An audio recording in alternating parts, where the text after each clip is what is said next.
This is Empress Lanice, and this is my return to back in front of the camera, and I'm here with Albe Back. Wait a minute. Hold up. This is your return? Yes. And you're here with Albe Back? Yes. That's crazy. So you're back. Yes, I am. How you doing? How does it feel to be back? It feels great to be back. This is actually my first time being in front of the camera in a while, because normally the person behind the camera is in front of the camera. Okay. So it's actually a really dope experience, and I'm happy to share with you. Yeah. So we're at Albe Back's album release, and the album is called The Album. So why call it that? It's the album because it's the album that I feel is going to change things for my city. My city, Bronx, New York. You know, we're the home of hip hop and the home of like rap and the park jams, and you know, we turned gang violence into breakdancing, and this spawned a culture which made billions and billions of dollars, you know. And so, you know, that home is a little forgotten, you know, it's a little vacant, and I just wanted to make the album for them, you know. And so I didn't want to call it that. I wanted to just, it's the album because it's the Bronx, you know. You don't call it Bronx, it's the Bronx. Just like it's the L spot. But pretty much, tell me more of the actual album, like either who's on it, what type of sounds you have on it, because I know you've had previous projects, so how does it differ from, you know, what you have done before? This album, I was actually working for Beats by Dre, which is Apple at the time. So while I was working, like creatively, being a creative director, content director, and doing interviews and stuff like that, I was able to sneak away and add my creativity of what I wanted to say on an album. So this one, I had a job.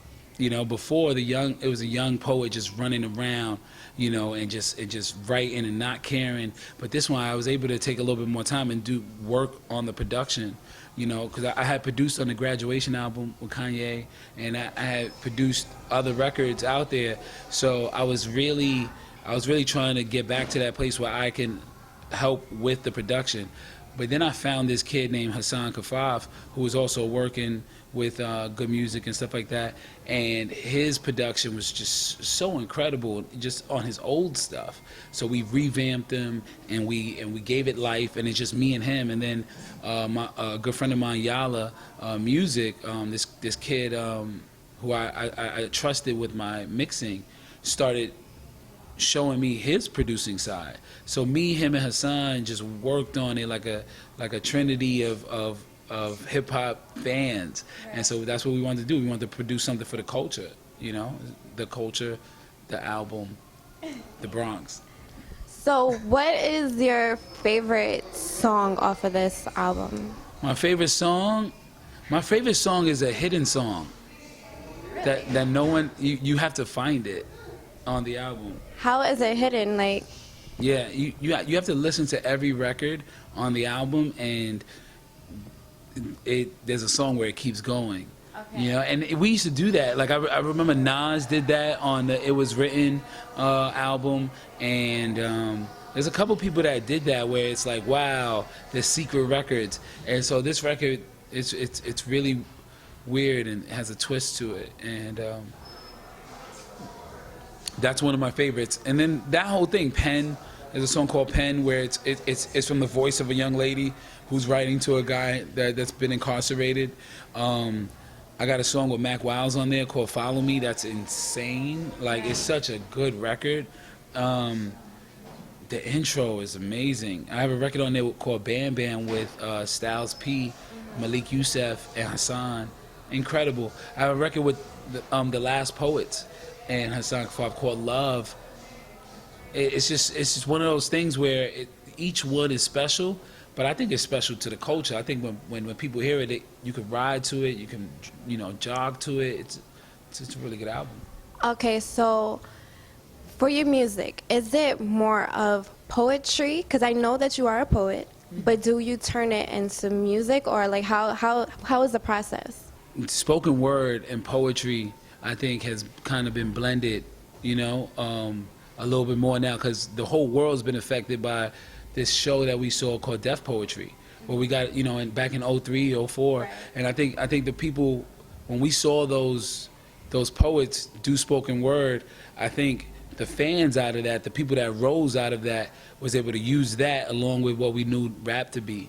I just so happened to be a deaf poet. I was on Deaf Poetry, but you could hear it in Kendrick's and J. Cole's and Drake. You know, you can hear them, you know, freeze time a little bit and allow the beat to breathe and then go in. You know, and I think A$AP Rocky as well. I think it's blended so much. You know, but I rap. Like, I love rap. You know, I'm never gonna not love it.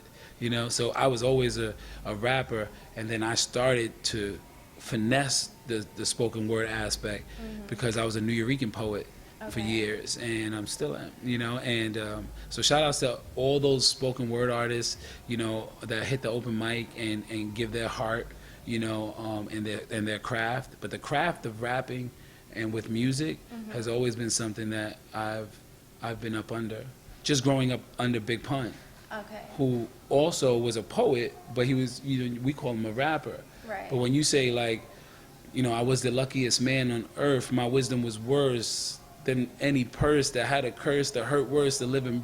You know, it's just like how deep you go, how deep you decide to go, is all for the audience to feel. Right. And poetry, you got to feel it. You know, if you can't touch it or taste it or smell it, it's not poetry. Right. You know. So what inspires you to do poetry or even to have that influence in your music? Like, what is your inspiration? When it comes to music, I think my inspiration is the conversation that the beat is having. So the horns or the synths or the drums, they're having a conversation with me. And, you know, the world is sort of like eavesdropping on that conversation.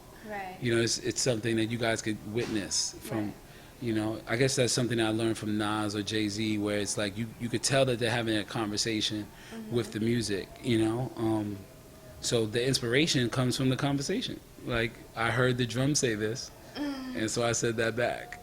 That's interesting. I never heard like music spoken in that type of way as far as it being a conversation. So going back to your album, what do you want your fans to take away from it? That it was the start of something that just never stopped, you know. It was a start of something great, you know. I want people to, it's a great foundation, no pun intended, you know, because we've been working with Foundation Media and Audio Dope. It's a very, very great foundation to what we're about to do. Okay. Yeah, so I want them to go, you know that, you know, when something's about to happen and people start running, like the first 3 steps, like, whoa, whoa, whoa. That's what the album is. Like, oh, and then we're off. All right. Yeah. So is there anything else that you want everybody to know? I'm a Capricorn. I like long walks on the beach, you know, Okay. because the short ones is like, why are we even out here? Right. And we, you know, this is one life. You know, there's gonna be a time where we're laying in a casket all by ourselves, you know, and we're gonna think back on the life of what did we do, you know? Right. You know, and during that life and during that time when you're in that place, I want you to say, well, I went to an Albe Back concert and I had a fucking blast. You know what I mean? I want you to experience life with us, and I want to make yours that much better, just if I can, you know. And, Right. you know, my shows and the shows that we put on is so important because we want you to love words like we do. We want you to love these lines, these pregnant metaphors like we do, because, you know, I'm from the Bronx and from the start of it, and that's what we want to do. We never liked wearing the same thing someone else wore. It was, I come from the generation where you had to do something else different, you know? And so I think this is that moment. I want you to have a great time. So that's what my fans I want. And just people in general, I want you to laugh with me. And you're gonna see movies, you're gonna see content. I got the 1-minute show that I've done with Beats by Dre and Mass Appeal, and you know, you're gonna see a lot of that stuff too. But musically and sonically, you know, we're gonna bring you back to. Okay. And I have one question that I'm pretty sure everybody wants to know. I heard Everybody? there's ATL 2. Are you gonna be in that one? Yeah, you know, I am in ATL too. Okay. Yeah. So can you give us a little scoop? I don't. That's. I can't. Aw, okay. It's impossible. If I do, if I tell you one, it's done creatively that if I told you one thing, you would know it all. Oh man. So I'll tell you this: I'm there, and my people, my man Walter over at Audio Dope, we're working on being on that soundtrack. Awesome. You know what I mean? That's good. But You have to be. we gotta It be. makes sense. Yeah, me and the king. But yeah. So ATL2 is coming eventually. But Awesome. in the meantime, we got you. Yes. Thank you so much, Albe, for this interview, and everybody stay tuned for the footage and the recap of what we get. Thank you. Yeah. In Beverly Hills, being patient with a waitress model. She like to get dressed up and dressed down after the Jaeger bottle. Asking me where her bra go. Shit, if I knew, my middle finger can tell what's inside you. I don't give two fucks neither. When I